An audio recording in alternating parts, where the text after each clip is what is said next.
नमस्कार बंधुरा एसएस दास किचेने आमी सुमिता आज निये एसेछि नतून एकटा रेसिपि। आजकेर रेसिपि लिचुर शरबत।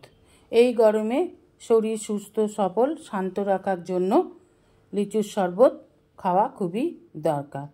লিচু আমাদের শরীরের জন্য খুবই উপকারী একটা ফল। লিচু খেলে সুগার কমে, কোলেস্টেরল কমে, কোষ্ঠকাঠিন্য কম থাকে। লিচুতে প্রচুর পরিমাণে ফাইবার থাকে, সেই জন্য যাদের কোষ্ঠকাঠিন্য আছে তাদের জন্য লিচু খুবই উপকারী একটা ফল। আজ আমি এই লিচু দিয়েই শরবত বানাবো, সেই রেসিপিটাই আজ আমি আপনাদের সাথে শেয়ার করব। প্রথমে লিচুগুলোকেও ভালোভাবে ধুয়ে নিয়ে ওপরের খোসাটা ছাড়িয়ে নিয়ে এবার ভেতর থেকে দানাটা বার করে নিতে হবে।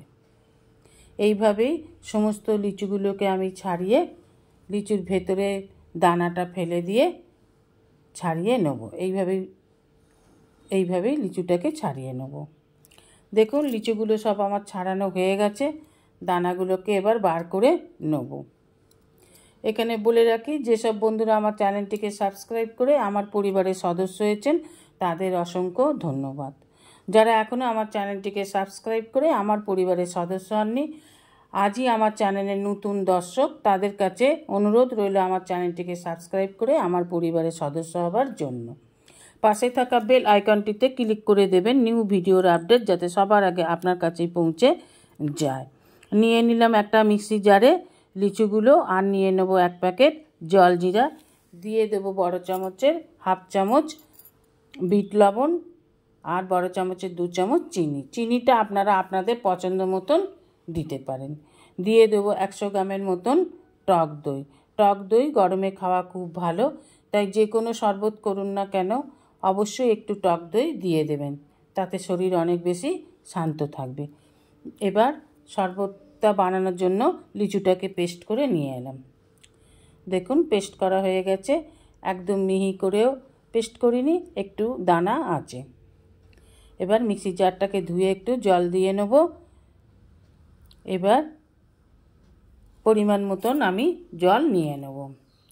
ফ্রিজের ঠান্ডা জল দেবো। আমি আপনাদের আগেও বলেছি, আবারও বললাম, আমি কিন্তু শরবতে বরফ খুব কম ইউজ করি। এবার সব উপকরণগুলোকে খুব ভালো করে মিশিয়ে নিয়ে সার্ভিং গ্লাসে ভর্তি করে পরিবেশন করুন। 1 গ্লাস লিচুর শরবত খেলে আপনার শরীর ও মন খুব ভালো থাকবে, আপনি সুস্থ থাকবেন, শান্ত থাকবেন। Thanks for watching my video. রেসিপিটা ভালো লাগলে অবশ্যই একটা লাইক, কমেন্ট, সাবস্ক্রাইব করার অনুরোধ রইল। পাশে থাকা বেল আইকনটিতে ক্লিক করে দেবেন নিউ ভিডিওর আপডেট যাতে সবার আগে আপনার কাছেই পৌঁছে যায়। নমস্কার, আজ এই পর্যন্তই। আবার দেখা হবে নতুন একটা রেসিপির সাথে নতুন একটা দিনে। ভালো থাকবেন, সুস্থ থাকবেন, সঙ্গে থাকবেন। নমস্কার।